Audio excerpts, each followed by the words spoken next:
बिहार के 40 लोकसभा सीटों में से एक बांका लोकसभा सीट का देश की राजनीति में खास महत्व है। इस लोकसभा सीट को समाजवादियों का गढ़ माना जाता है। जॉर्ज फर्नांडिस, मधुलिमय और दिग्विजय सिंह सरीखे नेता यहां से अपनी किस्मत आजमा चुके हैं। बिहार के पूर्व मुख्यमंत्री चंद्रशेखर सिंह बांका से सांसद रह चुके हैं। बांका ऐतिहासिक और धार्मिक दृष्टि से भी खास महत्व वाला क्षेत्र है। मान्यता है कि जिस मंदार पर्वत से समुद्र मंथन किया गया था, वह प्रसिद्ध मंदार पर्वत बांका जिले में ही है। मंदार पर्वत जैन तीर्थंकर वासु भगवान से भी जुड़ा हुआ है। इसके अलावा बांका को भगवान मधुसूदन और अष्टावक्र की धरती भी कहा जाता है। तो आज हम बात कर रहे हैं बिहार के पूर्वी हिस्से में स्थित बांका लोकसभा सीट की। बांका लोकसभा सीट का गठन 1957 में हुआ था। इससे पहले यह क्षेत्र भागलपुर के अंतर्गत आता था। 1957 के चुनाव में पहली बार कांग्रेस की शकुंतला देवी यहां से चुनकर सांसद बनी। 1957 से लेकर 1971 तक बांका सीट पर कांग्रेस का कब्जा रहा, लेकिन 1973 में हुए उपचुनाव में यहां से जनता पार्टी के कद्दावर समाजवादी नेता मधुलिमय ने कांग्रेस से यह सीट छीन ली। मधुलिमय 1977 में भी यहां से सांसद चुने गए, लेकिन 1980 में कांग्रेस ने यह सीट फिर अपने कब्जे में कर लिया। उस समय कांग्रेस आई के टिकट पर चंद्रशेखर सिंह यहां से सांसद चुने गए। 1984 में बांका से चंद्रशेखर सिंह की पत्नी मनोरमा सिंह कांग्रेस के टिकट पर चुनाव लड़ी और जीत दर्ज की, लेकिन 1985 में मनोरमा सिंह ने अपने पति के लिए यह सीट छोड़ दी और उपचुनाव में फिर से चंद्रशेखर सिंह बांका के सांसद चुने गए। 1986 में चंद्रशेखर सिंह का निधन हो गया और उस समय हुए उपचुनाव में उनकी पत्नी मनोरमा सिंह एक बार फिर बांका से सांसद चुनी गई। इसके बाद बांका सीट से राजनीति की हवा बदल गई। 1989 में जनता दल ने इस सीट पर कब्जा कर लिया। तब प्रताप सिंह यहां के सांसद चुने गए। प्रताप सिंह 1991 में भी बांका से सांसद बने, तो 1996 में जनता दल के ही गिरधारी यादव यहां से सांसद चुने गए। जनता दल के टूटने के बाद 1998 में समता पार्टी के कद्दावर नेता दिग्विजय सिंह बांका से चुनाव जीतकर संसद पहुंचे।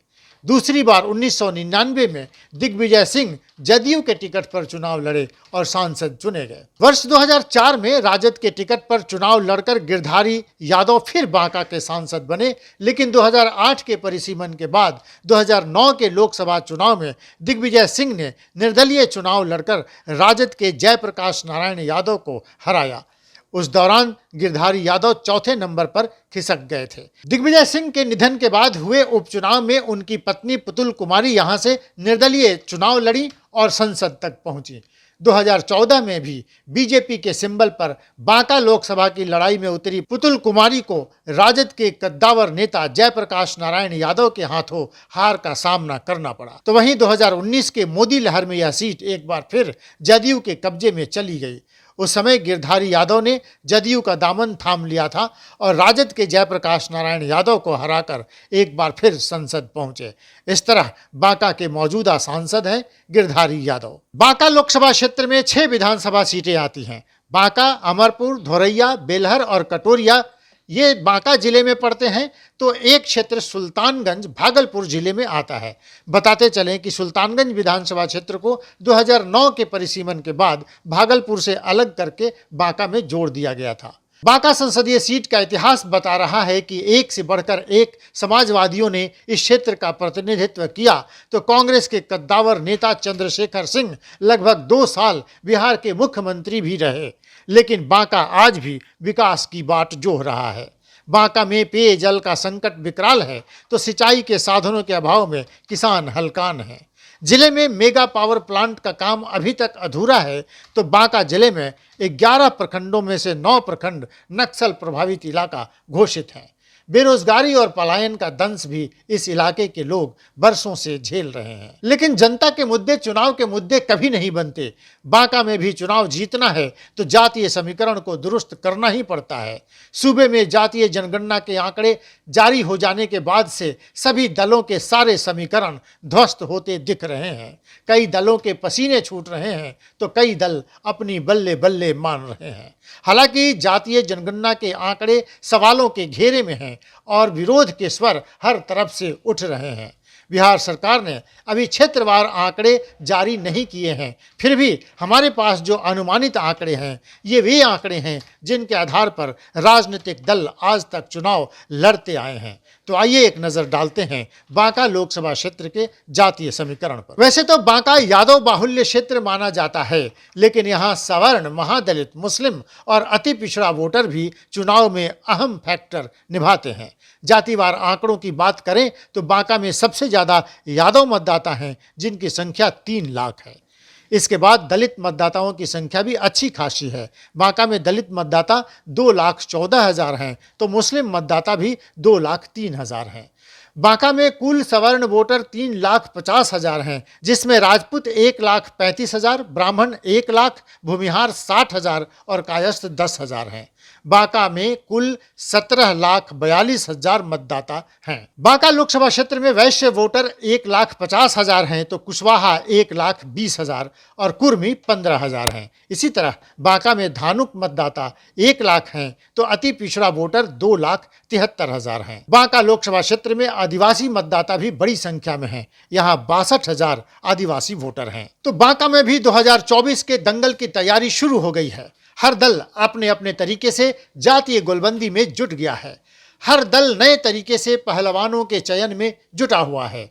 आइए देखते हैं कौन होगा किस दल का पहलवान जो अपने विरोधी को चुनावी अखाड़े में चित करने का मादा रखता है। महागठबंधन की तरफ से जाहिर है जदयू सांसद गिरधारी यादव की दावेदारी सबसे ज्यादा मजबूत है। गिरधारी यादव पहले भी बांका से सांसद चुने जा चुके हैं। यादव वोटरों में अच्छी पकड़ है। इस बार जदयू INDIA गठबंधन में है तो गिरधारी यादव को उम्मीद है कि उन्हें MOI समीकरण का लाभ भी मिलेगा। ऐसे में गिरधारी अपनी जीत के प्रति आश्वस्त भी दिख रहे हैं, लेकिन उनकी इस कॉन्फिडेंस को झटका लग सकता है, चूंकि बांका से राजद ने भी चुनाव लड़कर कमाल किया है। 1996 में जनता दल तो 2004 में राजद के टिकट पर ही गिरधारी यादव चुनाव जीत चुके हैं। 2014 के चुनाव में राजद के कद्दावर नेता जयप्रकाश नारायण यादव जीतकर संसद पहुंच चुके हैं। 2019 में भी जयप्रकाश नारायण यादव बांका से राजद के प्रत्याशी रहे थे। ऐसे में बांका सीट पर राजद का भी दावा मजबूत बनता है। खबर तो यह भी है कि राजद से जयप्रकाश नारायण यादव को हरी झंडी भी मिल चुकी है। ऐसे में देखना दिलचस्प होगा कि बांका सीट जदयू को मिलता है या राजद को। अगर यह राजद को मिला तो जयप्रकाश नारायण यादव की दावेदारी सबसे ज्यादा मजबूत हो जाएगी। उधर NDA की ओर से सबसे मजबूत दावेदारी भाजपा की होगी। कयास लगाए जा रहे हैं कि बीजेपी बांका से अपनी पार्टी का प्रत्याशी ही उतारेगी। एक चर्चा तो यह भी है कि पूर्व सांसद दिग्विजय सिंह की पत्नी पुतुल कुमारी को भाजपा मैदान में उतार सकती है। वैसे पुतुल कुमारी बांका से 2010 के उपचुनाव में निर्दलीय लड़कर संसद पहुंच चुकी हैं, लेकिन बाद में 2 बार उनको हार का सामना करना पड़ा था। पुतुल कुमारी की 2 बार हार के कारण उनकी दावेदारी थोड़ी कमजोर जरूर हो गई है, लेकिन चर्चा है कि भाजपा इस बार पुतुल कुमारी की बेटी जमुई से भाजपा विधायक श्रेयसी सिंह को मैदान में उतार सकती है। श्रेयसी सिंह गिद्धौर राज परिवार से आती हैं। राजनीति के क्षेत्र में एक तेज तर्रार युवा नेता के तौर पर उनकी पहचान बन रही है। राष्ट्रमंडल खेल के शूटिंग प्रतियोगिता में गोल्ड मेडलिस्ट रह चुकी हैं, जिससे उनकी अंतर्राष्ट्रीय पहचान भी है और हाल के दिनों में विधानसभा में राजद और जदयू पर लगातार हमलावर रही हैं, जिससे उनकी पहचान एक जुझारू युवा नेत्री के रूप में हुई है। ऐसे में चर्चा जोरों पर है कि श्रेयसी सिंह बांका से भाजपा के टिकट पर 2024 में लोकसभा चुनाव लड़ सकती हैं। वहीं बिहार के अंदर बदली हुई राजनीतिक परिस्थितियों के कारण कुछ बड़े नामों के इधर से उधर होने की भी चर्चा खूब चल रही है। मौजूदा सांसद गिरधारी यादव के बारे में एक चर्चा ये भी है कि महागठबंधन में इनकी टिकट कटने की संभावना ज्यादा है। ऐसे में ये बीजेपी के बड़े नेताओं से संबंध मधुर बनाने की कोशिश में जुटे हैं। बड़ी खबर तो ये भी है कि झाझा से जदयू विधायक दामोदर रावत भी इस बार लोकसभा की तैयारी में लगे हुए हैं। लंबे समय से नीतीश कुमार के साथ रहने वाले दामोदर रावत 2009 में जदयू के टिकट पर बांका से लोकसभा का चुनाव लड़ चुके हैं। तो बड़ी दिलचस्प होती जा रही है बांका लोकसभा क्षेत्र में सियासी जोड़ तोड़ की कहानी। चुनाव आते आते अभी और कई फेरबदल होने की संभावना बनी हुई है। तो बांका के हर सियासी दांवपेच पर हमारी नजर है। जुड़े रहिए लाइव बिहार के साथ। अगली कड़ी में हम किसी और लोकसभा क्षेत्र की राजनीतिक उठापटक, जातीय समीकरण और जोड़ तोड़ की कहानी को लेकर हाजिर हो जाएंगे। देखते रहिए live Bihar. Live Bihar YouTube पर सब्सक्राइब और फेसबुक पर लाइक जरूर करें।